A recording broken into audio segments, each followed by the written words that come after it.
Welcome to episode 11 of One Way Sports. Today is Friday, September 27th.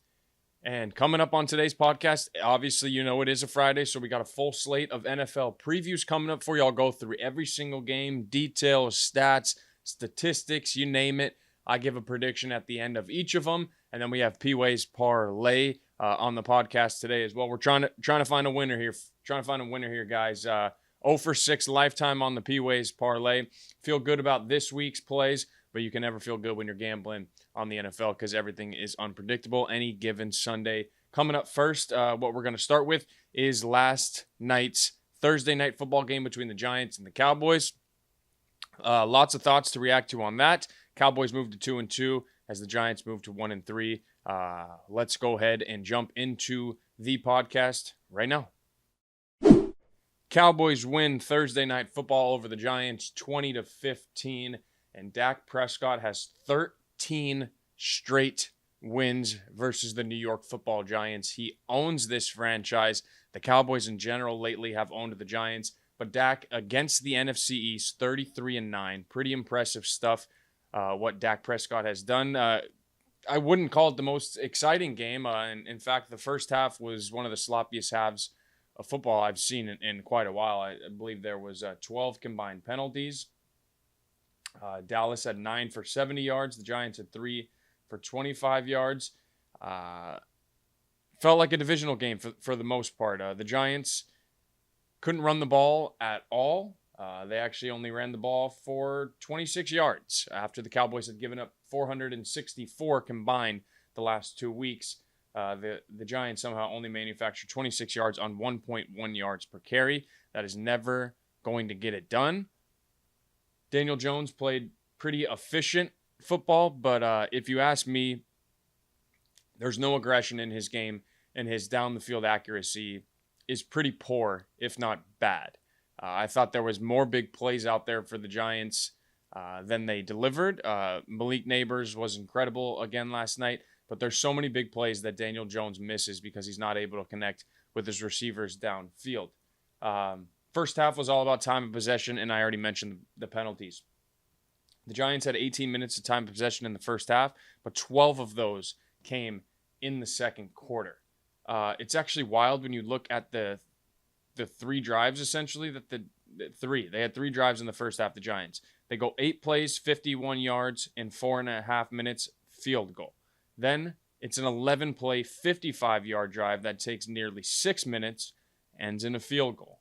Then they go 15 plays, 52 yards, that takes 8 minutes, and they kick a field goal. So the score's 14-7 at the half because Dallas had a 12-play, 75-yard drive and then a 5-play, 70-yard drive. Dak threw 2 touchdown passes in the first half last night. And he was incredible. 14-16 for 164 yards just in the first half alone. There was a drive where he was 8 of 8 passing, and I don't know if he finished for sure, but I saw this late in the fourth quarter that he was perfect on first and second down. Only incompletions came on third down. When Dak plays like that's what I'm talking about when he hovers in the top 8-ish quarterbacks in the NFL. When he plays efficient football like that, gets the ball out on time, he's accurate. You take it with a little bit of a grain of salt because it is the Giants and their defense was missing some players, especially in the secondary last night. But I still think Dak played a hell of a game and made no mistakes and was nearly perfect. They didn't really have the ball in the first half, but when they did, they made it worth it. They scored 2 touchdowns and their defense held the Giants to 3 field goals in the first half. The Giants have to be kicking themselves that they don't score at least one of those in the first half because as we get into the second half, it was much of the same because the Giants kick 2 field goals in the second half. The Cowboys kick 2 field goals in the second half. In this game ends 20-15. Now, Brandon Aubrey did miss his first 50-yard field goal of his career that would have covered the spread for the Cowboys. So yet again, the sports books are absolute demons. That line was 5.5 last night. I'm sure some of you already know that, but 5.5, and that thing ends at 5 with the most accurate kicker to start an NFL career missing a 50-yarder. So Got to hand it to the sports books. They know better than us. I just, outside of Malik Neighbors, there's really nothing on the Giants offense that worries you at all. Wan'Dale Robinson played a good game last night, but I don't know how many people are, overly concerned if he was their number one wide receiver. Malik Neighbors had 12 catches for 115 yards on 15 targets, and then he left the game late with that concussion. Second most targets for Malik Neighbors through players' first 4 career games. The only one that had more was Puka Nacua last year. Brian Daboll might lose his job at the end of the year. But man, if you just gave him a better quarterback. Because the way he's able to scheme things up to make Daniel Jones look pretty good at playing quarterback is pretty darn impressive for me, because you look at Daniel Jones' stat line and you'll say, dude, what are you talking about? He played a good game. It's like, well, did you watch the game? Because, yeah, he was 29 of 40. A lot of those incompletions come late in the game when they're trying to, make shit happen. But like I said earlier, there's no aggression in his decision making with the throws. I just don't see high level throws from Daniel Jones, and the downfield accuracy is a straight up problem and a liability, because they could have had chunk plays, big time chunk plays that could have at least led to 2 more field goals because they weren't scoring touchdowns last night. But Daniel Jones underthrows Slayton on one of the routes when he's got him beat up the right side. I just I feel for the Giants fans, and I feel for Brian Daboll, because they're 1-3. But I think Daboll has just not been given a quarterback to truly succeed in. They can't run the football at all. Last night was just gross. What Dallas did to them. Credit to Dallas's defense for sure. Short week. Coming off that Ravens loss where they ran all over them, and to respond on, whatever that's 3 days rest, and hold him to 26 yards and 1.1 per carry, and then get the turnover on Daniel Jones at the end of the game. Good for them. But my major takeaways from this game, besides that CeeDee Lamb and Malik Neighbors are both just super special wide receivers. We already knew that about CD. He just continues to prove that he's a top 5 guy in the league, and that Malik Neighbors is going to be probably in the offensive rookie of the year race with his college quarterback all year. My biggest takeaway is I'm not sold on the Cowboys at all. I think last night actually confirms more with a win that I'm not sold on the Cowboys. Sure, their defense played better last night, and Dak looked great. I never really worry too much about their offense, because the one thing that's been consistent, it feels like, at least in the regular season for the last 5 years plus, is Dallas's offense. Because Dak is a hell of a quarterback, and they always have weapons. They just don't have the explosiveness in the backfield like they used to have.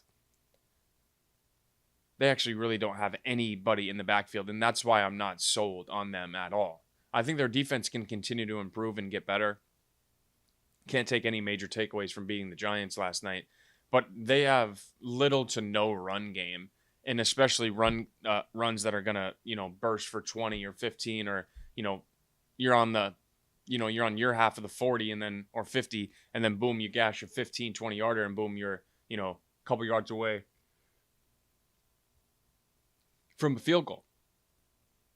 I can't be sold on the Cowboys. I said I think my overreaction after week 3 is that they would miss the playoffs. I still believe that, because congrats, they're 2-2. But what has looked impressive about Dallas through 4 weeks at all? I know their defense played well in week 1, but you think about the 2 wins Dallas has, and their defense has played well in both of them. Deshaun Watson and the Browns, Daniel Jones and the Giants. You impressed by that at all? I'm not. I'm not in the slightest. And their 2 wins would be the Browns and the Giants as well. Like, are you impressed with what Dallas has done through the first quarter of the season? I'm not at all. I think they're less talented than the teams they've had in years past. Now, it's nice And Trayvon Diggs is back and, playing at a high level. Had an interception that was taken away because of a penalty. I mean, Daniel Jones, granted, did throw it up to him, but I don't see it with Dallas. I don't think they have enough playmakers offensively. I don't know how much they're just going to be able to lean on CeeDee Lamb all year. Jake Ferguson came back last night. Their running back room just does nothing for me. Rico Dowdle, the rookie, maybe he'll continue to improve, and he's got a little bit of something to him. Zach Martin was out for a little bit in that game last night with that eye injury, and their left tackle, the rookie, struggled a bit against Thibodeau as well. I don't see it with Dallas. Micah got hurt last night as well, left the game with a foot injury on a cart. There's just not enough there for me. Now, the one thing that would make me want to say that they can make the playoffs is the fact that, of course, the NFC is not as top-heavy in terms of quarterbacks as the AFC would be. But congrats to the Cowboys on, getting back to 500 after 2 straight losses. 20-15 is your final. Dak continues to own the NFC East in his career, and specifically the Giants. 13 straight wins against the New York Football Giants. And Week 4 is off to a start. I wouldn't say a great start or a fast start or this start or that start, but it's off to a start. Cowboys win 20-15. I don't know how much Thursday night. It's nice having Thursday night football, but there's more times than not where the game quality is just nowhere near what Sunday's game quality can be. Just saying. But I'll never complain about Thursday night football. All right, well, enjoy the Week 4 preview coming up right now. All right, Week 4 preview. Let's go ahead and hop into everything right now. I am recording this portion of the podcast 3:15 on Thursday. So just like last week, if there's any injuries that come out today or they've come out, after I've recorded this, I'm going off the information that I have here. 5-0 teams headed into Week 4. 3 winless teams headed into Week 4. And we got another good slate for you. Another double Monday night for you this week. A great Sunday night football game, and then a huge full slate of 8 games in the morning and then 4 in the afternoon. And we're going to start with the morning slate right now. And the first game we're going to talk about is Minnesota at Green Bay. The Packers are favored by 3 points, and the over-under is 43.5.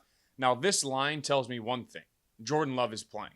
Because I don't see how an undefeated Minnesota team, regardless of if they're going on the road or not, would be an underdog to Malik Willis in this Packers team. Now, they've played well, the Packers, that is, the last 2 weeks with Malik Willis. But this is a whole different test in Brian Flores in this Vikings defense. So, Matt LaFleur said earlier today, obviously on Thursday, that they'll give Jordan Love up till 30 minutes before kickoff before they make the decision, just like they did last week. He has practiced on a limited basis again this week. He was jogging during practice this week, but we still don't know what the decision is. Like I said, this line tells me that Jordan Love is playing. I think most people expected Jordan Love to be back for this game at the soonest if he was going to make it back in, a shortened recovery time. First divisional game of the year. It is at home, which would help Malik Willis in that scenario. But everything about this line tells me that Jordan Love is playing. I hope he's playing just for the sake of the game and seeing, both teams at full strength. The Vikings, they've trailed for less than 3.5 minutes this season. Out of 180 minutes, they've been winning for 176 plus of them. That's ridiculous. They have found a balance both with Sam Darnold as their quarterback and their defense flying around and being as good as they are. Brian Flores did say he's working on 2 game plans this week, one specifically for Malik Willis and then one obviously for Jordan Love. And then you have to imagine that a couple of those plays they prepare for Malik Willis, they probably keep in the game plan in case Malik comes in for a wildcat package or anything like that. But this Vikings defense under Brian Flores through 3 games has allowed 3 touchdowns. They're only allowing 71.3 rush yards per game. They're the number 2 scoring defense. They're only allowing 10 points per game, and they're leading the league in sacks with 16. So year 2 in this scheme with Brian Flores, they've started to really elevate. They've started to really elevate and play good football. And you can't exactly say they haven't played anybody. They obviously smacked the Texans last week.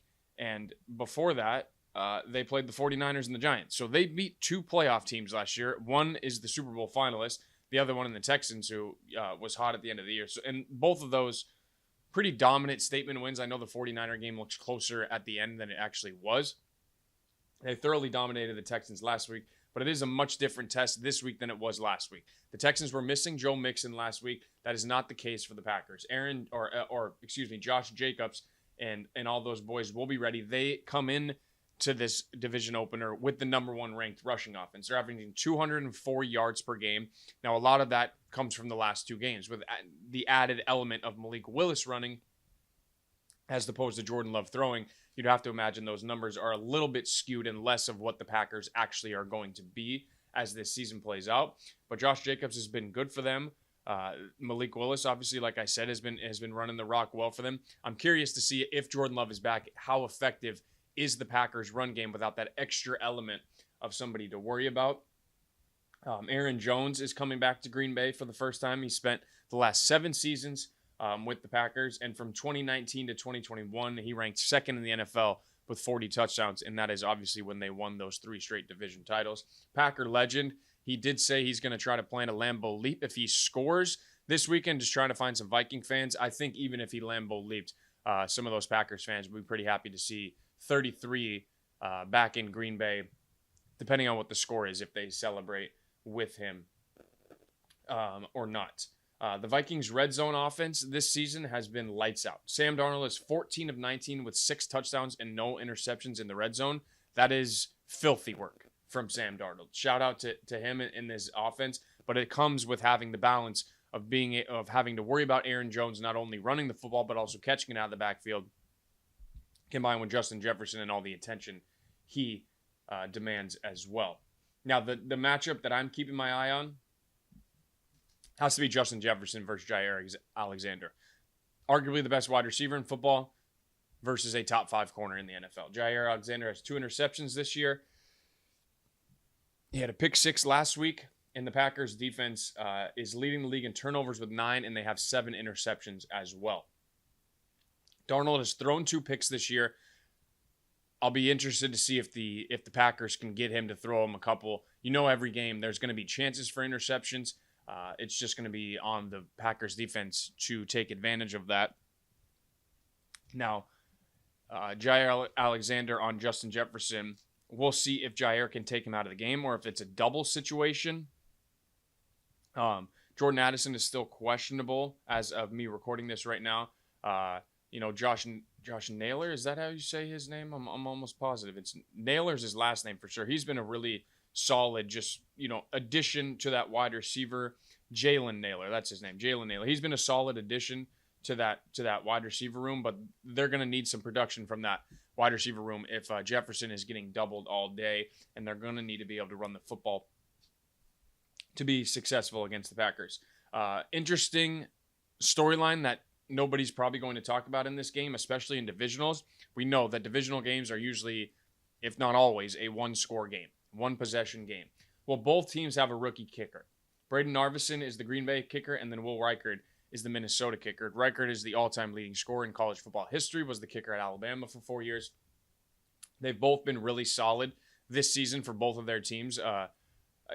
I just think it's an underrated storyline, especially if Reichard has to go, kick a game winner in Lambeau. And if you've listened to Aaron Rodgers talk on Pat McAfee's show on Tuesdays, he talks about how the wind is different in Lambeau and how you have to be able to read what the wind is. I think that's an underrated factor going into this game on Sunday, is if it comes down to the wire, which end zone are you kicking into and what is the wind situation for these rookie kickers? Narvison obviously has kicked at Lambeau before.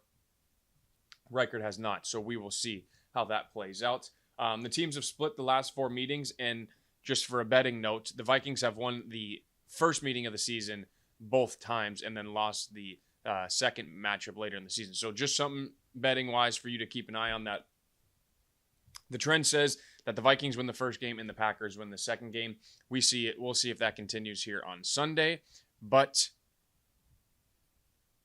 I'm gonna pick the Green Bay Packers because I think Jordan Love is going to play, but I think they win by a touchdown, or excuse me, a field goal, and it's at -3 right now, so that's just a push. He'd probably be able to get an alternate line, Green Bay minus 2.5, maybe. Who knows? But over under 43.5. You just gotta find out if Jordan Love is playing or not before you make that decision. But I think this should be a hell of a football game. Both of these teams have looked really impressive. Matt LaFleur has been coaching his tail off. Obviously, Kevin O'Connell, in my opinion, is a top 5 coach in the NFL and has really gotten a lot out of this Vikings team so far through this season. But that's your first game of the morning slate. Minnesota at Green Bay, and my pick would be Green Bay -3 or an alternate line -2.5. Okay, let's go Eagles versus the Buccaneers now. They're in Tampa. Eagles are favored by 2, and the over-under is 43.5. Now, this is a rematch of last year's wild card game, where it kind of just the Eagles season culminated in Tampa Bay last year when they lost 32-9, and it was ugly, and you thought Sirianni might get fired, all those things. Both of these teams come in 2-1, but off a very different 2-1. Tampa won the first 2 weeks of the season, and then they have a really bad loss to Denver in week 3. And then the Eagles, they win in they win in Brazil to start the season. And then they drop one. Who did they drop one to? That's right. They lost to the Falcons in that the Eagles should be 3-0 right now. They had no business losing that Falcons game. But it is a boost of confidence what they did last week to the Saints, coming back and beating them and holding them to just about 200 yards of offense when they had the number 1 offense in the league. The Eagles rank 2nd in total offense, 3rd in rushing, 5th in passing. Saquon has completely changed the element. Without Saquon, if A.J. Brown was hurt, this would be a much different football team. Saquon has become the premier player of that offense. We'll see if that stays the same when A.J. Brown gets back, but I think Saquon is the best running back in football right now, especially with Christian McCaffrey out. It's a different discussion if C-Mac's not hurt, but with no C-Mac playing this season, you can't argue that Saquon Barkley is probably not the best running back in football right now. So it doesn't surprise me that their offense ranks that high. It's nice to see they're 3rd in rushing. I had question marks about Kellen Moore running the football coming into this season. He has run the rock plenty, and they've been efficient in doing it. The Bucs, they haven't recorded a sack since week 1. Their defensive line has struggled the last 2 weeks with a bunch of injuries on there. No Vita Vea, kind of occupies a bunch of space and allows other guys to operate out there. So the Bucs have to get pressure on Jalen Hurts, and they got to stop the run if they want to find any success in this game. I just mentioned Vita Vea is supposed to come back. Luke Gedeke as well, their starting right tackle. Both of them returned to practice today, and it's looking likely that they both will play on Sunday. So you get a little bit of extra protection for Baker, who was under pressure last week, and then you get Vita Vea, who is the key to stopping the run on that Bucs defense. He has been for the last decade. So 2 big pickups to have them back in the lineup against this high-powered Eagles offense, and then obviously Gedeke being back, the Bucs are going to have to score some points if they want to stay in this game, in my opinion. Zion McCollum, wanted to highlight him. He's the number 1 ranked corner by Pro Football Focus. He's been dominant this season. He's been without Antoine Winfield Jr. in the back end, he's been the star of that back end for Tampa Bay. He's played really good football in his 3rd season. My buddy who is a Tampa fan told me coming into this year, like, hey, Zion McCollum is a guy to look out for. He's the sleeper of this team. He might be the sleeper of the division in terms of breakout players. And he's been that so far and has really, helped this Bucs defense stay afloat and stay playing winning football while their leader on the back end, Antoine Winfield Jr., is out. Now, Philly is expected to be without Devontae Smith and A.J. Brown. Devontae obviously took that super dirty hit last week and is still in concussion protocol, not expected to play this weekend. And then A.J. Brown's still dealing with the hamstring, and they haven't really had him at all this year. I'm surprised they didn't put him on IR because he's missed 3 weeks now. So it's like unless he comes back next week, then it makes sense why you don't put him on IR. But A.J. is going to miss again this weekend. Lane Johnson, who left the game on Sunday with a concussion. There's reports he was throwing up on the sideline. I couldn't confirm that, but Lane Johnson's a tough son of a bitch. So if if he was throwing up or had a concussion on the sideline, he was really hurt. But he is still progressing in concussion protocol. What I saw when I was on social media looking through all the beat reporters was Lane was watching the backup right tackle practice, but didn't have his helmet in his hands. But obviously you still have today. News could potentially come out today. And then you still have Saturday and then the game time on Sunday to see if he will play. Never want to be without Lane Johnson. Has been arguably the best right tackle in football since, for the last 5+ years, if not more. He's just a monster. So Philly would be definitely missing their number one offensive lineman if he's unable to play, which could lead to the Bucs being able to stop the run a little bit better without the premier right tackle in football in Lane Johnson. But I think this is a pivotal game for both sides. Obviously every game is pivotal in the NFL, but it is week 4. And I just think that if Tampa can start 3-1, that's a really good start to the division, especially with the Saints and Falcons playing this weekend. So one of those two teams is going to suffer another loss. Carolina, we know, has only has one win. So if Tampa can get out ahead and start 3-1 in this division, that's big time for them. And then as for the Eagles, every other team in their division is 1-2 right now. Or the Commanders 2-1? Sorry, the Commanders and Eagles both 2-1, and then the rest of the division 1-2. Do we expect the Commanders to be in there deep until the end? Maybe, especially with how the Cowboys and Giants have looked. But I think it's important for the Eagles to continue to establish that they're not the team they were at the end of last year, that they are a winning football program, that they can close games out at the end. And it feels as though the Sirianni narrative that the national media and I was curious about has kind of subsided for the week, or I guess for the week. Obviously, if they lose that game last week and he doesn't kick 2 field goals, it's on his head. But player-led team is what they've said all along. It's a big one. They're going to want revenge for last year.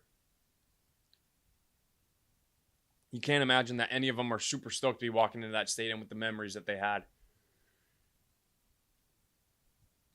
at the end of last year. I expect to focus Jalen Hurts. I expect Saquon to be the best player on the field, and it's kind of just that simple. Tom Brady is on the call as well. Couldn't confirm if he's been back to a Tampa game since he retired or not. I feel like he has for some reason.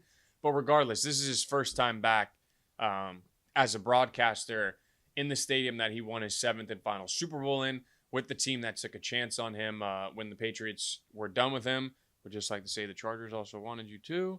But it'll be cool to hear Tom call this game, because you have to imagine that he is pretty familiar with everybody on that Tampa team. And he's probably faced Vic Fangio 30 times in his NFL career, which is the Eagles defensive coordinator. So I expect him to be very in tune and very aware of what is taking place and occurring in this game on Sunday. I'm going to take the Eagles -2. I think this is a field goal game regardless. I like the Eagles offense. Even though they only scored 15 points last week, they put up 400 yards, and Jalen Hurts throws an interception in the end zone, and then they don't kick 2 field goals. That's 13 potential points right there. So I think this Eagles offense is playing much better than some people may think, just based on how many points they've scored, and then the Falcons loss, obviously.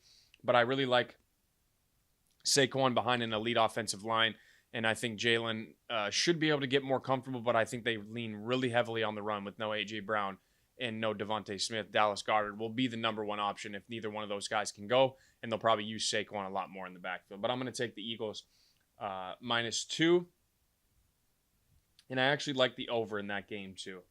I can see 24-21, 24-20. I think that thing goes over 43.5. All right, next game, Cincinnati at Carolina. Bengals are 4.5-point favorites on the road. The over-under is 46.5. Pretty simple. This is do or die for Cincinnati. I mean, how do you spin this any other way but do or die? You are 0-3, playing against a team that everybody thought was the worst team in the NFL before Andy Dalton came back and played last week.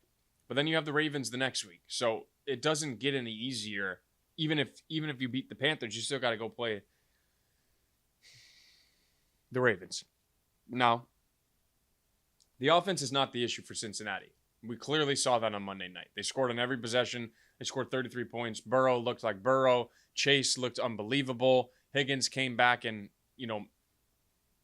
at least he provides a threat to allow Jamar Chase to potentially get one-on-ones. Without Higgins out there, Chase is never getting one-on-ones. Their defense has just been awful. I mean, they gave up 38 points on Monday night, and they did not make the Commanders punt one time with the rookie quarterback. Bengals win that game if they get one stop, because the Commanders couldn't stop them either. It just kind of came down to who had the ball last a little bit. I know the Bengals got the ball back after that, but the game was essentially over by that point, and they did score another touchdown. So I'm curious to see if this was just a one-off for the Panthers. Was it the old cliche interim coach game / replacement quarterback game where they just all play a little bit harder? They know they have a chance to win, so they go just a little bit more on each rep during the week, whatever the case may be. I'm curious to see if it's a one-off. It probably won't feel like a one-off for the Panthers because the Bengals' defense has been so bad. Andy Dalton will probably throw that pill around on Sunday. Now, no Adam Thielen for the Panthers after that hamstring injury from the touchdown catch. They still have Deontay Johnson, and then Jonathan Brooks is slated to come back next week. So they're getting some of their other offensive pieces back, but they did just lose Thielen. Xavier Legette, can he get going now that Thielen's out? Does he get more targets? Does he become a bigger part of the offense? The rookie drafted out of South Carolina that has the best interviews in the business. I expect an offensive explosion on Sunday. I do. Neither defense is really that great. And Bengals defense really isn't good at all right now. But I don't think the Panthers defense is something super special either. And these two quarterbacks are the only two quarterbacks in the NFL to throw for 300 yards and 3 touchdowns in a game this season. And they both did it last week. If the Bengals defense doesn't figure it out, I mean, they might be picking top 5. Right now, it feels like they're on pace to pick top 10 because most of the time, if you have 7 wins, 7 and 10, you're probably going to be picking at least 10. So the Bengals are 0-3, which means they need to go,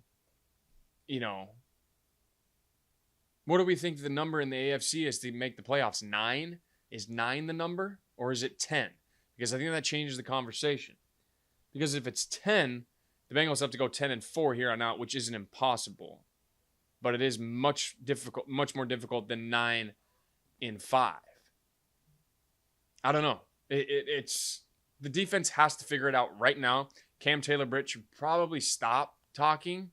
He's played well this season, but Terry burned him last week, and they lost the game. And they lost the Chiefs game, even though he picked off Mahomes and Xavier Worthy didn't do anything. Like, you guys just need to win right now. There's no need to poke the bear in any way, shape, or form. Jamar Chase said after the 0-3 loss, he's never felt this feeling before. He doesn't know what it feels like. The Bengals they got to figure their shit out, man. Like, they cannot continue to start like this and then back themselves into a corner every single time and then fight for the next 14 weeks to get out of it. And then by the time the playoffs roll around, it's like, yeah, we played playoff football for 14 straight weeks, but we've also played playoff football for 14 straight weeks. it's disappointing. I picked Cincinnati to go to the Super Bowl before the season started because I thought Burrow full training camp. I thought Chase would come back for week 1. Higgins gets hurt before week 1, and it's just kind of all been downhill. The Chiefs game's unfortunate because it is a pass interference. You hate to have it called. They lose that game, and then they just couldn't stop a nosebleed against the Commanders on Monday night. Andy Dalton is 2-1 against his former team. Spent 9 years there, and one of them was the Cowboys, and I think one of them was the 2 games with the Saints that he played his former team, which is interesting. But Dalton looked good last week. Their offense looked good last week. Deontay Johnson looked like the number 1 receiver they paid him to be. So we'll see what happens. Carolina or Cincinnati minus 4.5. Like, I don't know how you can honestly feel confident laying any amount of money on them. So if I had to bet, I would bet the over, which is 46.5. But if I had to bet a side, it would be Carolina plus the 4.5 because I think they probably lose by 3. I mean, the Bengals haven't shown anything. They lost by 6, they lost by 1, they lost by 5. I like the over 46.5. I like something 31-27, 31-24 this week, something like that. But I do think the Bengals win regardless of spread, over, under, anything. I think the Bengals win this week. And man, it would be shocking if they don't. Because everyone was convinced they were going to win Monday night. Everyone. Unless you're a Washington Commanders fan, every single person I listened to picked the Bengals. They were like, well, how do they lose tonight? How do they lose? Like, they can't start 0-3. Well, Sunday, it gets a little more intense because you're playing the Panthers, who's supposed to be the worst team in the league, and you're staring down the barrel of 0-4. But I expect Burrow, Chase, and this Bengals team to bounce back and get a win in Carolina this week. Okay, next up, Saints at Falcons. Falcons are favored by 2.5. Over-under is 42.5. Interesting note, the all-time series is 55-55, so whoever wins this one will now have the series edge. I just thought it was interesting that these two teams have played 110 times, and it's split dead even. It feels like it if you've watched this division for the last however many years. It's injuries galore for New Orleans after a 2-0 start. Eric McCoy, their center, is out for the rest of the season. Guard Cesar Ruiz and Demario Davis both missed practice. You could tell that they missed McCoy and Ruiz in that game against Philly. Jalen Carter just wrecked their shit. And Derek Carr did nothing. Their offense couldn't move the football at all. They only had 200 yards. So keep that in mind when you're watching this Saints game on Sunday, is just watch the offensive line. What does it look like with potentially 2 backups in there? 1 for sure, but potentially 2. With Grady Jarrett on the other side for the Falcons, I'm interested. Is Calais Campbell in Atlanta now? Why do I? Regardless, they just keep that in mind when you're watching this game. Is the offensive line, especially the interior of the offensive line for the New Orleans Saints. No, they just got Grady. Oh, they still have Judon. That's they got Judon. That's who it was. So yeah, I mean, Atlanta's got a good enough D line to make some problems happen for the Saints. Just before Sunday, if you're placing bets, just find out if those 2 offensive linemen for the Saints are playing before you make your bet, because if they aren't, it could be a rough day blocking those boys up front for Atlanta. The Saints ranked top 5 in scoring offense and defense. Now, we know they sucked last week, but before that, Derek Carr was 15 of 15 on scoring drives, so you'd have to think they'd find some semblance of that again this week. The Eagles just didn't let them have anything. The Falcons are also down their center and possibly their right tackle, so I guess just in general, we got to watch the lines this week because you don't have 2 very mobile quarterbacks, and the thing that quarterbacks struggle with most is when there's pressure up the middle. So both centers are out for this team, and then possibly a guard and a tackle on each side. So the Falcons have to get better on third down this season. They're only 6 of 27 on third down. That just can't happen when you have a guy like Kirk Cousins and you have weapons like Drake London, Bijan Robinson, Kyle Pitts, Darnell Mooney's played well for them this year. You got to convert better on third down, or you're not going to win a lot of football games. And that's why they're 1-2. Excuse me. They can't convert on fourth down, or they can't convert on third down and stay on the field. And then also, because their lack of ability to convert on third down, combined with their defense just being at times a little bit shaky, is they're negative 10 minutes in time of possession in all 3 games this year, which you guys know means that the other teams had the ball for 30 more minutes this season than the Falcons have. It's hard to win football games when you're giving the ball to the team for an extra 10 minutes. It's a 60-minute game. It's hard to do. It is hard to do. But it is what it is. The Falcons got to be able to possess the ball better, and they got to be able to run and convert third downs to keep their defense off the field, which will help their time of possession. Other thing I'm watching besides the offensive lines on both sides is the Falcons safeties versus Derek Carr. Justin Simmons and Jesse Bates. That's got to be the best safety tandem in the NFL, right? I mean, am I missing something with that? I mean, they could be a serious problem for Derek Carr, especially because the Saints like to throw the ball deep down the field, especially to Shaheed. One of those safeties will be occupying that deep field of the deep area of the field, and Jesse Bates seems to get an interception almost every single game. So that is what I'm watching. The O-line, specifically the interior for both sides, plus the safeties of Atlanta versus Derek Carr. My pick here is going to be the Falcons minus 2.5. I just think the Saints are a little too banged up, and Kamara's been a little limited in practice this week. And I think the luster of the Saints is exactly what I thought it would be at the beginning of the season when I told you Dennis Allen's a terrible head coach. They played well through the first 2 weeks, but I think in a divisional game we could see a more physical battle, and I like the Falcons bouncing back and moving this thing to 2-2 and staying in the race with the Saints in the division. All right, next we got Pittsburgh at Indianapolis. Pittsburgh is favored by 1.5. I don't really understand how they're favored by 1.5. This is one of the 5 undefeated teams in the NFL with the number 1 defense in the NFL against a quarterback who turns the ball over religiously. Anthony Richardson had 6 interceptions already this season. And the Steelers have the best defense in the NFL. The Colts said, I read an article that their number 1 focus, or Shane Steichen's number 1 focus, I mean, is it anything else besides slow down TJ Watt? 5 career games versus the Colts. He has 15 tackles, 5.5 sacks, 2 forced fumbles, and the Steelers, are 4-1 in those games.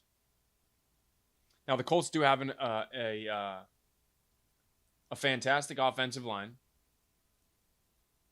They were the number 1 pass blocking offensive line after week 2. I'm not sure if that remained the same after week 3. But the Colts, can they run the ball on the Steelers? You know they want to run the ball, Jonathan Taylor and Anthony Richardson. But the Steelers have the number 2 run defense in the NFL, and they've only given up 2 total touchdowns this season. They've been flat out dominant. It's ridiculous shit what the Steelers are doing. Now, they don't have Alex Highsmith. They do have Nick Herbig on the other side. And if you watched any of the Chargers game, Nick Herbig is a monster. He's going to be just fine. I don't think they'll lose. I don't think there'll be a real big drop-off without Alex Highsmith in there. There's really not much I have to say about the Colts.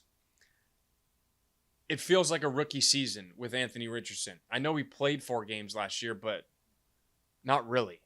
He got hurt in every single one of them. He never finished the game last year. His passing is just so sporadic, and he can't make simple throws. He can only make throws that video games allow you to do. He's a video game thrower. He cannot throw. He doesn't really throw over the middle at all. He has really bad touch on the short and under routes.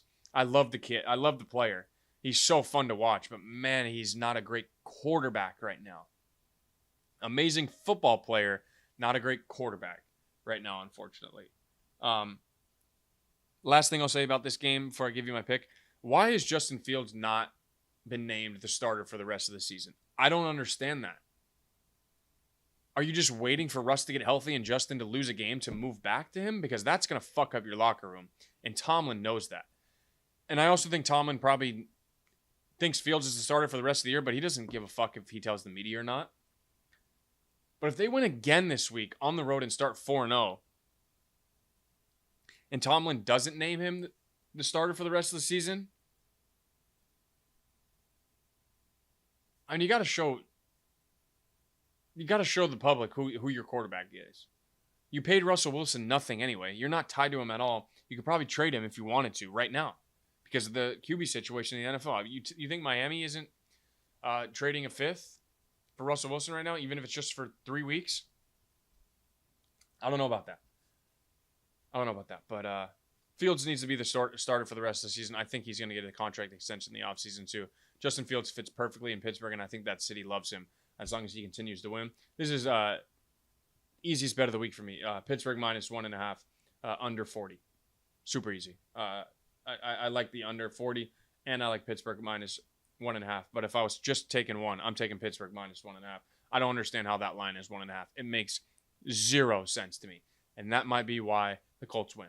Who knows? Next up, Denver at the Jets. Jets are favored by 7.5. The over-under is 39.5. Jets haven't started 3-1 since 2015, and they're coming off a mini bye after their first 3 games being played in the first 11 days of the NFL, or in an 11-day stretch. The Broncos have the third-ranked defense. They're second against the pass, but Alex Singleton did tear his ACL, and he is out for the season. That happened last week, and he played the remainder of the game. He got hurt in like the first quarter and played the rest of the game. He's a savage. The Jets also lead the league in third down conversion percentage at 56.8. Round that up, it's 57. And the reason for that is Aaron Rodgers. He knows exactly what he needs to get a first down. You think about that throw he made to Garrett Wilson the other on Thursday. You think about the throw he made to Mike Williams on Thursday. They're going to convert first downs with Aaron Rodgers in short passing yardage situations or with Breece Hall and Braylon Allen running the football. My biggest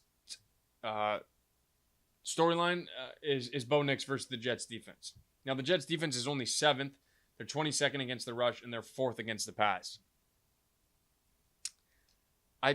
Bo Nix has had moments where he's looked good, but they've also asked him to do nothing. I understand he played well last week. They marched the ball right down the field. The Buccaneers punted, and then they went up 14-0. He was not asked to do a whole lot in that game. He also has played 3 solid defenses so far, but I don't think he's seen a corner like Sauce Gardner. Sauce should get the Cortland Sutton matchup, and I expect him to shut him down. Saleh will be having some spicy shit dialed up for Bo Nix this week. I don't expect Bo to leave this game without a turnover. Just really don't. Jets are starting rookie right tackle Olu Fashanu after they lost Morgan Moses. Fashanu, first career start. We'll see how he protects Rodgers. I think that's an underrated thing to be watching is the right tackle spot for the Jets. And then what I'm most excited about for this game, it's got to be PS2, Patrick Surtain versus Garrett Wilson.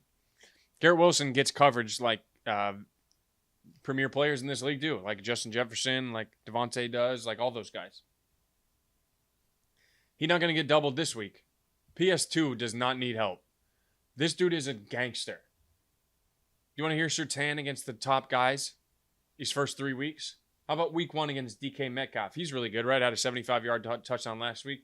How about 29 yards? What about week 2? George Pickens, pretty good, up-and-coming receiver. How about 1 catch for 16 yards? Week 3 against Mike Evans, Hall of Famer, first ballot, most accomplished receiver currently playing in the NFL right now. 1 catch for 8 yards. He's that guy. PS2 is that guy, and he's got maybe the best nickname in the NFL. I can't wait to watch that matchup. I'm intrigued to see if Rodgers just stays completely away from him or if he trusts Garrett Wilson and tries to get him involved early. We'll see what happens. I think you guys know where I'm picking here. I'm going to take Denver plus 7.5. 7.5 points is a lot in the NFL to be given up. If I was betting the spread, it would be Denver plus 7.5. And I'm not touching that under either. 39.5. You have no idea what you're going to get from either one of these. You have no idea what you're going to get from the Denver offense. You think you know what you might get for the Jets, but who knows? I like the Jets to win the game, but I'm going to take Denver to cover the 7.5. Okay, last two games of the morning slate. Rams at Bears. Bears are favored by 3.5. The over-under is 41.5. Rams coming off a big win, comeback win, 14-point deficit, comeback against the 49ers. And, of course, the Bears are coming off 2 straight losses. The last of which, though, is a game in which Caleb Williams set the rookie passing record. The Bears rookie passing record, I think he had 363 yards. He threw his first couple touchdowns last week, but he also turned the ball over, and one of them was awful. So if Chicago wants to ascend this year and not just pick in the top 5 again, they got to get their run game going. They have to. They signed DeAndre Swift for all this money, when in reality they should have signed an offensive lineman. The Bears are 31st in the NFL with 72 yards per game on the ground. Just fucking atrocious. And I seen some videos of DeAndre Swift running into his own players. Now, I did see that Roschon Johnson could become the workhorse back for them this week. Could get more carries than Swift. I don't think DeAndre Swift's a bad player, but I think he has no idea where the holes are going to be behind that offensive line. We'll find out what happens on Sunday if they go with Roschon more over DeAndre Swift. Rams have a pretty solid defensive line. A lot of young guys on that defensive line as well. And then that leads me to the Caleb Williams discussion. They have to protect this guy, man. He's taken 13 sacks already, and he's gotten drilled a lot of times. The quickest thing that ruins a rookie young quarterback is the amount of hits. It's the amount of sacks, the amount of hits you take.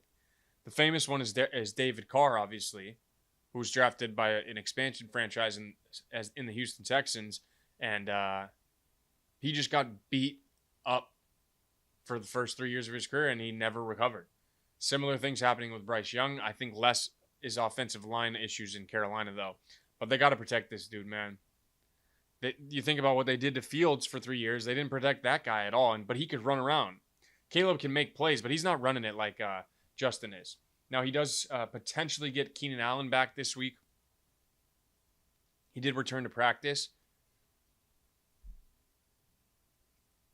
But I'm going to tell you right now, I've watched Keenan Allen play football for over a decade. When he's hurt, he's hurt. He tends to not come back sooner. He tends to come back later than sooner. I'm not calling him soft or whatever. It's just when Keenan gets hurt, he usually has a significant injury. I can remember he had a hamstring a couple years ago for the Chargers that kept him out 5 or 6 games. So just something to keep an eye on. They might get Keenan back. I think Keenan is going to be the key to getting Caleb going because he's just such an easy target to get the ball to, underneath, quick throws, all those little things that Keenan does so well at. And then obviously converting third downs is kind of where he shines. I'm taking the Rams +3. It's a quarterback play. Give me Stafford over Caleb Williams. Just that simple. And if the Rams can beat the 49ers, I think they can beat the Bears for sure, even if they don't really have the weapons in Puka and Cooper Kupp right now. Tutu Atwell played really well for them last week. They spread the ball around. Stafford knows how to win games.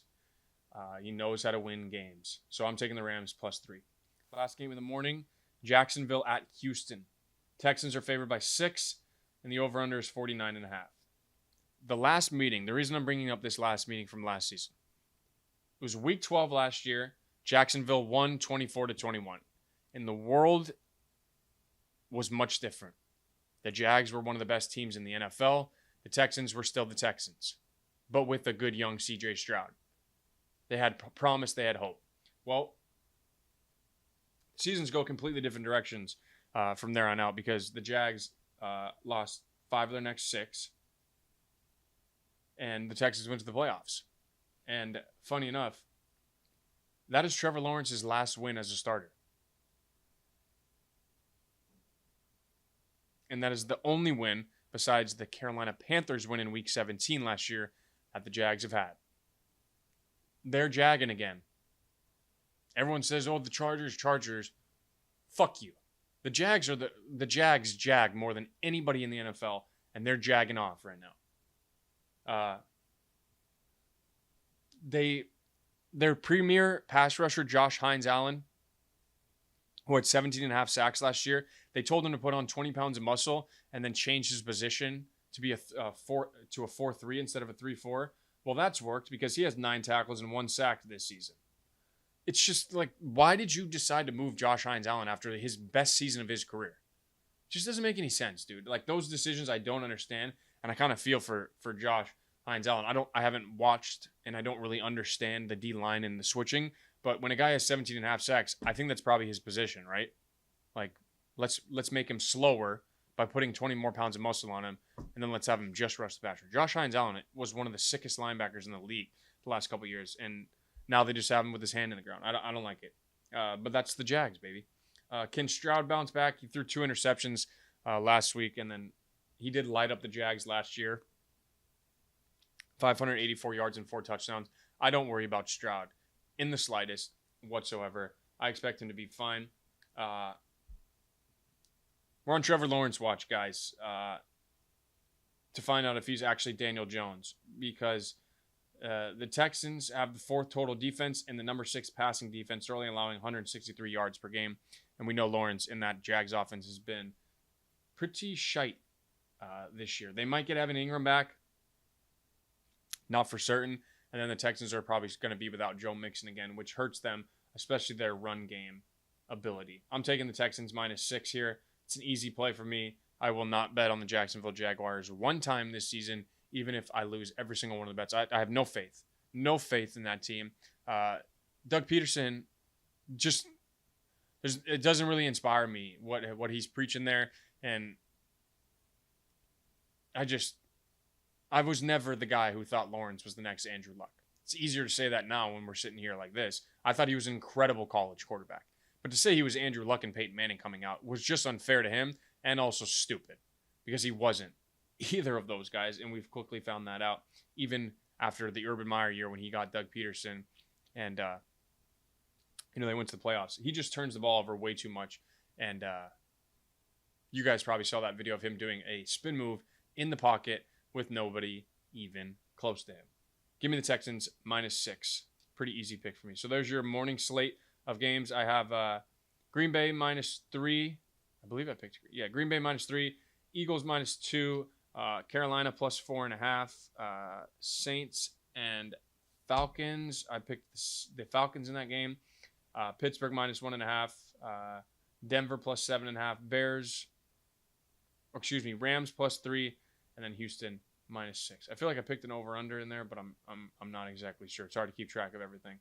All right, let's go to the afternoon slate now. Afternoon slate on paper doesn't look very good. There's one super good game though, and that's Washington at Arizona. Washington is +3.5, and the over/under is 50.5, which for the second straight weekday game featuring the Cardinals has the highest over/under of the week. Last week it was 51.5 versus the Lions, and they scored 3 points in the second half combined. This is the 127th all-time meeting. Only the Cardinals have only played the Giants more. So these are 2 premier franchises that have a lot of history. 2 high-powered offenses, 6th and 7th in the league. Commanders are 6th. Arizona is 7th. And the Commanders' defense is awful. We saw it last week, or you saw it a couple days ago on Monday night. Last week I told you to bet the 51.5. Feels like this might actually be the week, but it's hard to say because the Commanders haven't punted in 2 weeks.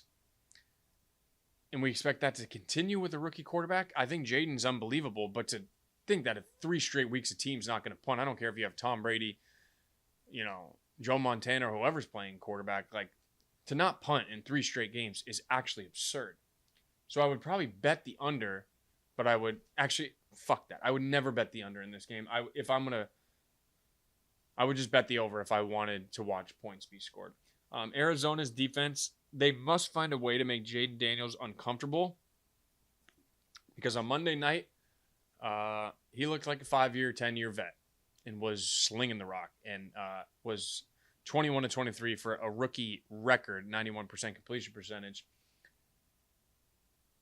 And man, he's accurate. That deep ball is nice. He can. We all know he can wiggle and he can move. And I'll continue to say this. He has the most underrated receiver in the NFL as his number 1. Scary Terry McLaurin. Love what Cliff's doing with him. Love the way this offense has played so far. Got to be happy for that Washington fan base who, in the last really 2 years, has pretty much been reborn with Dan Snyder leaving and then them getting a quarterback, hopefully of the future, in Jaden Daniels. Underrated storyline, but that'll probably get talked about way too much, is Cliff Kingsbury going back to Arizona, place where he coached, was the head coach. They made the playoffs. They won 11 games one of those years. He obviously was famous for trading Josh Rosen, or the Cardinals together, but they traded Josh Rosen a year after they drafted him because they wanted to draft Kyler number 1. And a lot of people believed that Cliff got that job because 2 years prior, he had said he would take Kyler Murray with the number 1 pick in the draft if he could right then, even with the quarterbacks that were coming up. So we'll see how Cliff, see if Cliff wants to run it up a little bit on the Arizona boys. I know he just wants to get a win. But it is a fun little storyline. It's always interesting to see how the fans receive a former head coach that didn't have as much success as they wanted. But I have to imagine that Arizona's pretty happy with the guy they have now, and they just want to see Kyler stay healthy. I'm going to take Washington plus 3.5 because I think they lose by a field goal. I do. Arizona's looked really good this year. I love what I've seen from Kyler. Kyler looks healthy. He looks fast. He's throwing the ball around. He didn't play that well last week in the second half, but Lions have great defense. I'm not worried about Kyler long term, and especially against this Washington team. This could be a very, very, very high scoring game. But I'm going to take Washington plus 3.5 because, like I said, I think they lose by a field goal. Game 2 of the afternoon slate was supposed to be the premier game of the afternoon slate, but Kansas City -7 at the Chargers. Over-unders 39.5. You ask me, how is this not the premier game of the afternoon anymore? Well, Herbert's status is in question, even though he's probably going to play, because when does he not play? But the Chargers are down Derwin James because of suspension, and it's likely that they are playing with neither one of their starting tackles, left or right, and they're also playing with a backup guard. So 3 backup offensive linemen. And if you're a Chargers fan, you know if Trey Pipkins is playing right tackle, it's barbecue chicken alert. He's been a really good guard, but on the right tackle, he gets eaten alive. So Chargers down 3 starting offensive linemen, or technically, you get what I'm saying. They're down 3 offensive linemen. And no Derwin James. And also, did I mention, Joey Bosa not playing either. So 2 of your 3 game records on defense. And then, oh yeah, by the way, the entire offensive line is not playing. I don't know how do the Chargers slow down Mahomes and the Chiefs. Their defense has been really good this year. I think it's the 6th ranked defense in the NFL, if I'm not mistaken. But Derwin is kind of the chess piece, or he's kind of like the, I don't know which one's more powerful in chess, queen or king. I feel like it's the queen. I feel like he's the queen on the chessboard for Jesse Minter and that defense. You just, whatever the matchup that needs to be shut down that week, you throw Derwin on him because he can play quite literally anywhere on the field, and he will make plays. Alohi Gilman came back last week, and they still have Trey Moulton. I'm just curious to see who's going to guard Rashee Rice now that Derwin is not playing, and if you have to put your second guy on Rashee Rice, who is guarding Travis Kelce. You guys can all talk about Travis Kelce sucks. He's slowed down. He looks fat. He was partying too much in the offseason. I don't care. I don't care. If you slow down Travis Kelce, you usually slow down the Chiefs' offense. Now, they've turned to Rashee Rice in a big way, but if the Chargers game plan specifically for Rashee Rice, I promise you Travis Kelce is going to go for 100 or more yards and a touchdown. I've seen this movie repeatedly. Chiefs have won the last 5 straight, but what's good, if you're a Chargers fan, is Jim Harbaugh's 2-0 versus Andy Reid in his career. Now, those wins came in 2011 and 2014 when Patrick Mahomes was not playing quarterback. So it's a much different discussion. But I still think it's something to keep an eye on, that Harbaugh has had success against Andy Reid teams. And you know Jesse Minter, from his experience in Baltimore, will have a plan for this Chiefs offense, especially without Pacheco. It becomes a little bit easier without Pacheco because they don't run the ball as efficiently without him. This is Mahomes' 100th career start. He already has 77 wins, which is the most of all time. One ahead of Tom Brady and Roger Staubach. I would love to do some more research on this. I should have done it for this podcast. But has anybody been more successful in their first 100 career games of anything? Now, basketball and hockey, it's kind of hard to make that argument. I guess you could go for basketball and hockey first, 100 playoff games, maybe. I don't know. But Mahomes' 100 career start, and he has 3 Super Bowls, 2 MVPs, and he's won 77% of his games. That is flat out ridiculous, bro. I know he got paired with Andy Reid and was drafted to a good team in a good situation, but I don't know a single quarterback that has won at a high level that's been in a bad situation. Tom Brady was drafted by Bill Belichick. Aaron Rodgers was drafted to sit behind Brett Favre. It's just, it's just pretty simple, man. Everyone thought the Texans roster was bad last year. Well, guess what? Nico Collins, Tank Dell, pretty good. Dalton Schultz, pretty good. You just never know with the team. Everyone said Caleb was coming in the best situation ever as a rookie quarterback. Weapons-wise, sure. Offensive line-wise, hell no. But I just wanted to bring that to your attention, that Mahomes is going to play his 100th career game, and he's a 3-time champion, a 2-time MVP, and has won over 75% of his games. It's just mind-boggling to think how successful he's been to start his career. I fucking hate it because I'm a Chargers fan, but you got to respect it, man. Got to respect it. I don't respect the way the referees officiate Chiefs games, though, and we'll just leave it at that. The Chiefs are 30-9 under Andy Reid in the month of September, so there you go. I think it took until last year or 2 years ago before Mahomes even lost the game in September. This team is very good to start the year. I would feel much better as a Chargers fan if one of the tackles was playing, let alone both of them being out, and obviously no Derwin. Doesn't give me a whole lot of confidence in being able to slow down Rashee Rice and Travis Kelce. Under 39.5 is my pick here. I don't have the balls to pick the Chargers +7. I don't. I'm going to take under 39.5. This is a 21-10 final. 24-10. Chiefs win. I just don't think the Chargers are going to be able to protect Herbert like they need to. If they do, fuck yeah, then we better win. Next game, New England at San Francisco. Biggest spread of the week. The 49ers are favored by 10 points. I'm just going to stop right here. My pick is New England. You don't give NFL teams 10 points and not take it. If they lose by 11, that sucks. But you have to take this at New England +10. It's just disrespectful. And going into last week, it was 9-5 for 5.5-point underdogs with 5 outright winners. So I'm taking, just so we get that out of the way, I'm taking New England +10. Both teams are coming off back-to-back losses. 49ers really bad one last week, and then Sean McVay's son, Kyle Shanahan, after the game, tapping him on his head. The Patriots suck, man. The Patriots suck. They have the 32nd ranked offense in the NFL. They average 246 yards per game, which that might be a lie.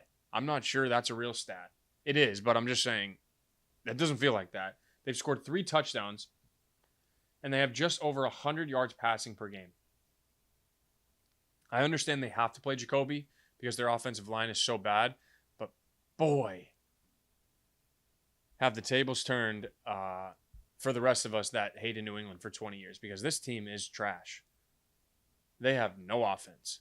None. If they go down 7-0, the game might be over. I'm changing my pick. San Francisco minus. Nope.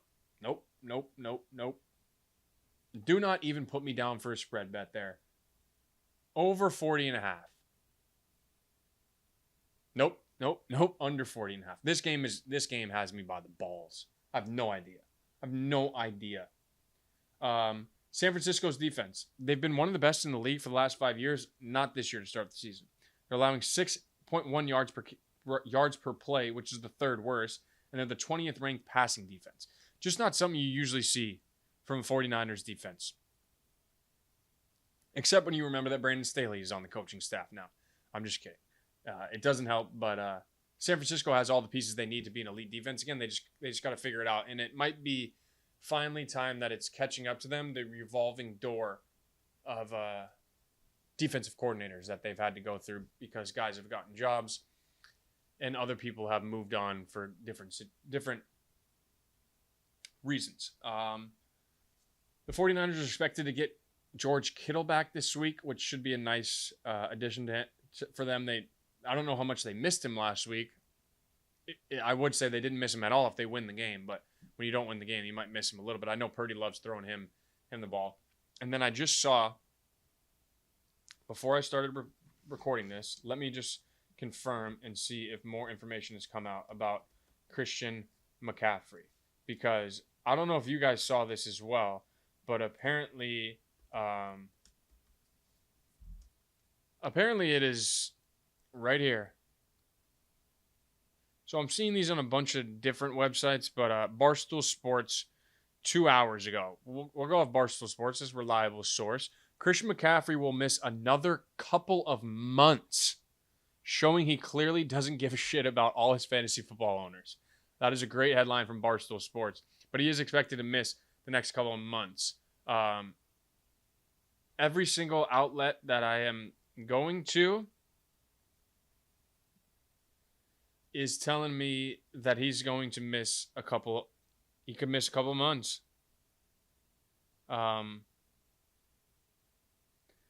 This sucks if you're a football fan. Yeah, it's even on Niners Nation is saying McCaffrey received bad news after his recent trip to Germany. Timetable puts Christian McCaffrey out until about week 12 to week 13. So we'll just take that with a grain of salt because it is SB Nation, Niners Nation reporting that. This is a tough spot for Christian McCaffrey to be in, because I don't think there's a guarantee he plays this season. You cannot fuck with an Achilles. You cannot. We saw what happened to Kevin Durant, man. Once that happened, I think every single Achilles injury for the rest of the time, Achilles tendonitis injury has now changed forever, because they saw the effects of what happens if you come back too early. And that was for basketball. He ain't getting hit. Kevin Durant was not getting hit like Christian McCaffrey is.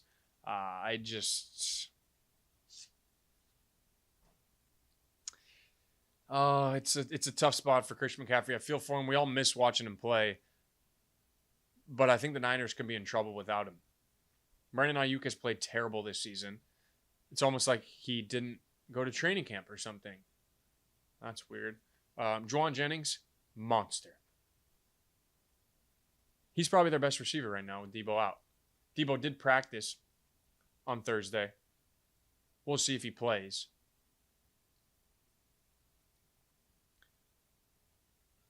Yeah, we'll see what happens. But, I mean, are you picking anybody but the Niners this weekend? I don't care how many injuries they have. I'm still picking the Niners.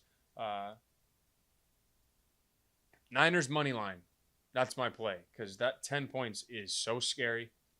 Last game of the afternoon slate before we get to Sunday Night Football in Pway's Parlay is Cleveland at Las Vegas, the shit game of the weekend. Vegas is favored by 2, and the over-under is 36.5. In my opinion, this game is loser is out of the AFC race and has no shot at the playoffs. 42 teams since 1970 have made the playoffs after starting 1-3. These two teams, their quarterbacks ain't fucking close to good enough for them to start 1-3 and make the playoffs. Not even close. Deshaun Watson, ugly football being played. Gardner Minshew, 4 turnovers already. Just saying. Now, these two teams have the two opposite problems offensively. The Browns, well, they're 30th in the league in passing at 152 yards per game. The Raiders, well, they're 32nd in running because they average 51 rushing yards per game. 51. You motherfuckers can't move a single body up front. Josh Jacobs definitely isn't averaging 51 yards per carry right now, or 51 yards per game right now if he was still on that team. Just saying, pay your best players, dummy. Now, the Browns O-line, they're in a bit of shambles. Wyatt Teller, their starting guard, on IR. Jack Conklin had knee surgery. Jedrick Wills left the game with a knee injury. Those are the 3 best offensive linemen, guys. And I think they had a 4th one get hurt last week, too. So, I'm going to be honest, I probably will not watch much of this game. Number 1, I don't want to watch Deshaun Watson play football. Number 2, the Raiders suck. I don't want to watch this game really at all. When you have your head coach calling out your players in week 3 for making quote unquote business decisions, and Max Crosby's a little banged up going into this week, this game's probably going to be 10-6. And I hope I'm right on that. I'll take Cleveland just because it's plus the points. Fuck it. This game's disgusting. That wraps up your afternoon slate. I'm taking Washington plus 3.5. I'm taking under in Chargers Chiefs. I'm taking San Francisco money line because I'm not messing with that 10 points. And then I'm taking Cleveland plus 2. That's your afternoon slate. Okay, one more game to preview for this weekend, and that is the game of the week in the NFL, ladies and gentlemen. The Buffalo Bills versus the Baltimore Ravens. The Ravens can completely flip the narrative of their season if they win on Sunday. Complete 180. Started 0-2. They almost blow a lead to the Cowboys late in the game, 19-0 in the fourth quarter last week. They win. But if they come in and beat Buffalo, or if Buffalo comes in and they can take care of them on home turf, it reestablishes as the Ravens is exactly what we thought they were going to be coming into this year. What a quarterback matchup. Josh Allen, who's my league MVP this year through 3 weeks, and then the 2-time MVP Lamar Jackson. I mean, how many other quarterback matchups you taken over this one? Like, I might take this one over Mahomes Allen. I wouldn't, but I might because of the dynamic ability of both of these guys in space and running and throwing the football. I mean, you talk about 2 of the most fun players to watch in the NFL, period, Josh Allen and Lamar Jackson. You put them on the same field together, that's magic. I can't wait for this game. Baltimore's favored by 2.5, and the over-under is 46.5. The Ravens have the number 1 total offense with 430 yards per game, while the Bills have the number 1 scoring offense because they have 14 touchdowns this year. It's going to be on the defenses. It's going to be on the defenses to find out who wins this game. I'm also curious if the Ravens can play a full 60-minute game. They haven't done it once this year. Below the lead, 10-point lead to the Raiders in the first game of the season. Or excuse me, not the Raiders. They blow the Raiders game in week 2, and then they almost blow the lead last week to the Cowboys. I guess they played a pretty full 60-minute game in week 1. They just came up a toenail short. But the last 2 weeks, they haven't played a 60-minute game, and that's very unlike the Ravens because they're usually one of the most disciplined and focused teams in the NFL. So something John Harbaugh's got to put his finger on and put a stop to if they want to get this thing back on the tracks and moving at 100 miles an hour like they were last year. Baltimore, betting stat for you here.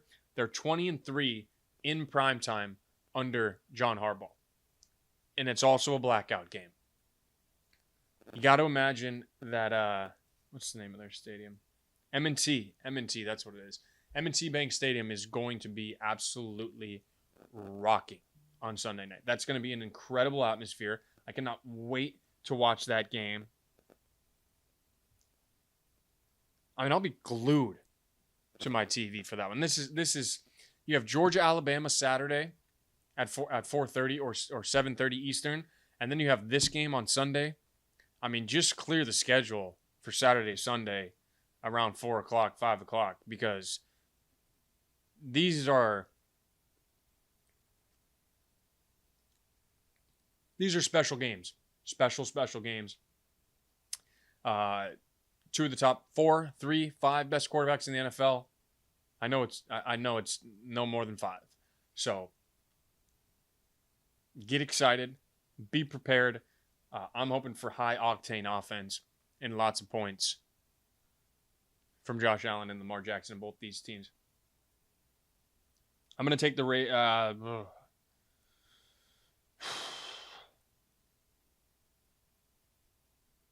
I'm going to take the Ravens just because they're at home. -2.5. Ravens -2.5. Also, give me the over 46.5. 27-24 is your final from Baltimore on Sunday Night Football. Okay, that wraps up all of your game previews for week number 4, which means there's only one more thing left to get to before I send you guys off for another great weekend of football watching. And that is, of course, Pway's Parlay. Last week, dog shit. We made 6 total picks. We hit one of them. The touchdown parlay, 0 for 3. We got to hit some bets this week, guys. But you're starting to see the trend. If you want to fade, it's right there for you. It's right there in front of you. We're going to start with the team parlays, and then we'll get to the touchdown scorers. First game I have, it's my favorite play of the week. Steelers -1.5 against the Colts. I don't understand it. It makes no sense to me. The Steelers have the best defense in the NFL. The Colts turn the ball over at an absurd amount, or at an absurd rate. And Justin Fields has played really good this year. This line makes no sense to me. And that's why I feel like you have to bet the Steelers. I know the Colts, are at home in the lad house, as McAfee would call it. But there'll be a lot of Steelers fans at this game on Sunday. A lot of towels will be waving. I think that's going to feel more like a 50-50 split and maybe even more like a Steelers home game than a Colts home game. Steelers -1.5. Next up, we're going 2 overs this week. The over has not been my friend so far. But with that being said, give me the Bengals at Panthers over 47. Andy Dalton against his old team. Terrible defense the Bengals have. The Panthers are still the Panthers, even though they won last week. There is going to be points scored in this game, especially by the Bengals. But I think that Andy Dalton is going to sling that rock around, and this thing goes over 47. I think I said in the preview 31-27. I feel it in my bones that this thing's going over 47. All right, last one. We just talked about it. Give me Bills and Ravens over 46.5. You're telling me you're watching this game not betting the over? I know there's like a whole thing about prime time unders. Let me see if I can find it.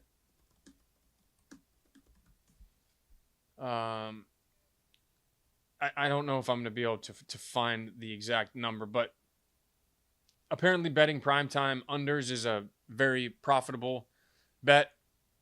Not in my book. I'm watching this game expecting points. I just said I expect 27-24. I think we could hit the over in the third quarter in this game. Give me Bills at Ravens over 46.5. Bengals at Panthers over 47. And then the Steelers minus 1.5 at the Colts. Lock that thing in at plus 578. Throw a tenner on there. Throw a 25, whatever you feel comfortable with.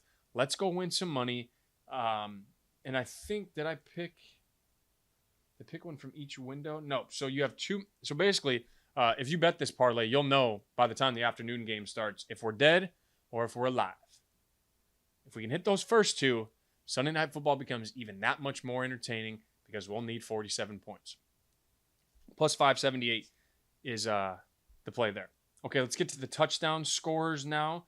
First up, Saquon Barkley, minus 135. Saquon's got to be my safe bet on this one because I have 2+ monies coming after. Saquon's been the offensive player of the year through 3 weeks. Without him, the Eagles would probably be at least 1-2, if not 0-3. And if he catches that ball, they're 3-0. I love Saquon to score this week. I honestly love Saquon to score every single week behind that offensive line. They will be just fine. They're playing the Bucs this week. Now, I am worried about Vita Vea being back, but I think Saquon, he showed last week. He broke off a 61-yard run and went to the crib. And then he had the one in the red zone after the Dallas Goedert one too. So give me Saquon as my safe bet to score a touchdown. Next up, revenge touchdown. Aaron Jones. Aaron Jones scores against his former team and does a Lambeau leap. I feel it. I want it to happen. I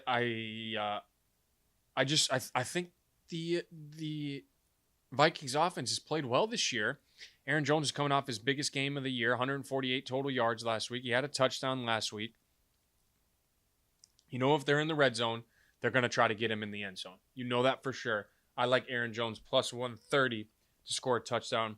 And we're staying all running backs this week because give me James Cook plus 140 to score on Sunday Night Football. Now, just a disclaimer. James Cook's in all my fantasy leagues. All of them. That's my guy. Let James cook. I like James Cook to score again. He should have had 2 touchdowns on Monday. He dropped the passing one, but he did get the first touchdown of the game. Give me Saquon minus 135, Aaron Jones plus 130, and James Cook plus 140 at a total of plus 860 for your touchdown scores parlay. We lowered it down a little bit this week. We're trying to hit a bet here, guys. If you think I'm doing this to be funny and miss bets, I would like to hit a bet. This Pway's parlay is 0 for 6 lifetime. 0 for 6 or maybe 0 for 7 lifetime. One of the two. We have not hit a parlay yet. So, need the boys, need everybody to, say a little prayer to the gambling gods, and let's go get us a fucking winner this weekend, huh? We got a great slate of games on Saturday for college football. Great slate of games on Sunday that ends with a epic Sunday Night Football game. And then we also have 2 Monday Night Football games as well to wrap up your week. Tennessee at Miami and Seattle at Detroit. We have one good Monday night game. But this has been episode 11 of One Way Sports. I'm always appreciative of you guys watching, tuning in, listening, repping the answer Allen Iverson today. I'm just a sports fan, man, that enjoys sitting in front of this camera and getting the opportunity to just talk about sports with you guys 3 days a week. The support means the world to me. I can't thank you guys enough. And if you could like, share, comment, subscribe, share with your friends, anything you can do to help would be greatly appreciated. And then always feel free to reach out to me on social media at One Way Sports on Twitter and Instagram if you guys would like to get in contact with me or, just engage on social media about a sports topic. But thank you once again for listening, tuning in. Episode 11 is now officially in the books. Enjoy your guys' weekend. I will talk to you on Monday.